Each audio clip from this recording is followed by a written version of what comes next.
magacaygu Xamse Maxamed Sheekh Nuur xanuunka waxa haysta sandadan xad lahayn oo guush xidhay ilaa imika xanuunkaasna wuxuu helay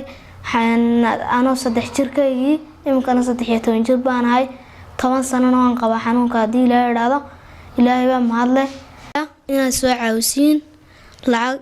$17,000 la sheegay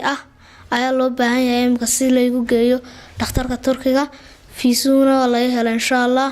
ilaahay baa mahadle inta baan oran lahay soo caawiyo walaalay garabaniga baahanaa. Assalaamu calaykum waraxmatullaahi wabarakaatuh. gudoomiyaha ururka samafalka ee Anfac Foundation Hinda Cadooso ay weheliyaan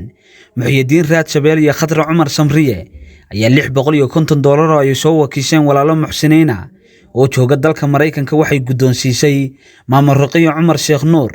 oo gacanta ku haysay Xamse Maxamed oo hadda xaalad caafimaad loo geeyay dalka Turkiga. barbilow halkaasi waxa ka hadashay gudoomiyaha ururka samafalka ee Anfac Foundation Hinda Cadoos. الرحمن الرحيم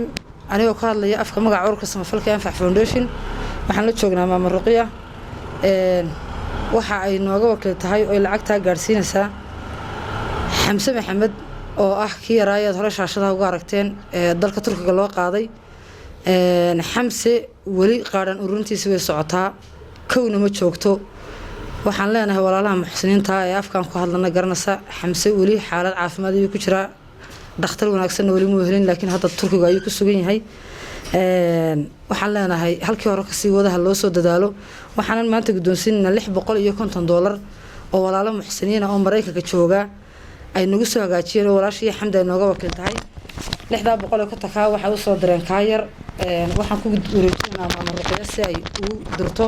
waxaan leenahay naga gudoon حبلان وحنا لنا جزاكم الله خير الجزاء هذه بعد ما سنتين ونقل لحظة بقولك تكي ورجينا إلى ميسانك حسنات كذا كدرة. السلام عليكم. وحنا لنا ولا لها تركي جوجا وسوق قاري المها هايب لقوا مصادرين المصادرين غير نما لقوا مصادرين ضد محسنين واسح القامي بهالكاسوق قارسية وحنقعد سنة إن سيد الله بضع قفل الشيء ولا عليه تركي جوجا أيوه هجر بحين intii nakale turki joogta ee islaamnimo iyo magaca Soomaaliyeed ilmaha yar la wadaagta waxaan leenahay walaal financial iyo wixii aad u awoodaan ba ilmaha yar ka warhaya isaga muhiim bay u tahay hadii afko kaliya loo turjumo oo loo fudaydiyo wax ka xidhnaa waxaan leenahay marka xasanaadku ina dhaqaale u bixisa maahine wax walba walaal uu galaayo ka yar waxaan idinka rajaynaynaa Ilaahay ka soo kooyo inuu caafimaad kula soo noqdo dalkiisii hooyo إنه إسكو حلقام ولا الأدب ما سنتي ولا الله تركي كشوجا أنت أصلاً كعصنا النايجنا. أنت هكذا من وحلا عكتك قدونتي مع مرقي عمر شيخ نور. يدون وقوم هاد نقضي لما بولا لها محسنين تاي العكتني لا صوبحي. ما أنت وح هل كان يقول يمدي هندا عدوش أو كسعتها أوركا أنفع فاونديشن. marka waxay lacag u keeneen yarkii aan mas'uulka ka ahaa ee loo diray Turkiga Xamse Maxamed Nuur oo in badan shaashadaha ka aragteen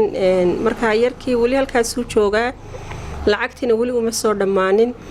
laakiin fiisaha oo ka dhacay awgeed baan ula sii degdegnay wadanka uu sii galay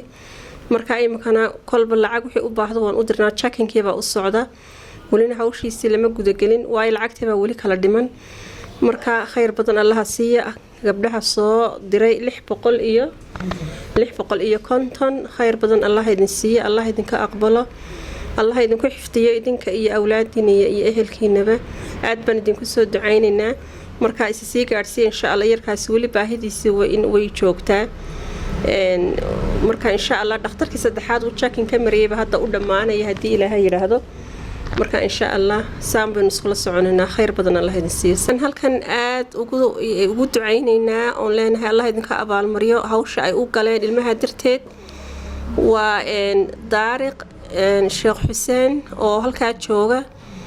iyo waxaan jeedaa Daariq Khadar Sheekh Xuseen oo Istanbul jooga oo isagu gacanta ku haya oo dhakhtarada mariya oo madaarka ka kaxeeyay iyo walaashay Xaliimo oo iyadna Istanbul joogto oo guri u karaysa oo wali gacanta ku haysa oo hawsha ay labadooda isla wadaan labadooda waxaan leeyahay khayr badan Allah idin siiyo Allah idinka abaal mariyo ilmaha sida ilmihiina kale uga soo qaadeen Ilaahay idinka abaal mariyo marka iyagana insha Allah intaas ayaan ducada ayaan gaarsiinay suxufi cishqi magaalada Boorame ee xarunta gobolka Hawdal.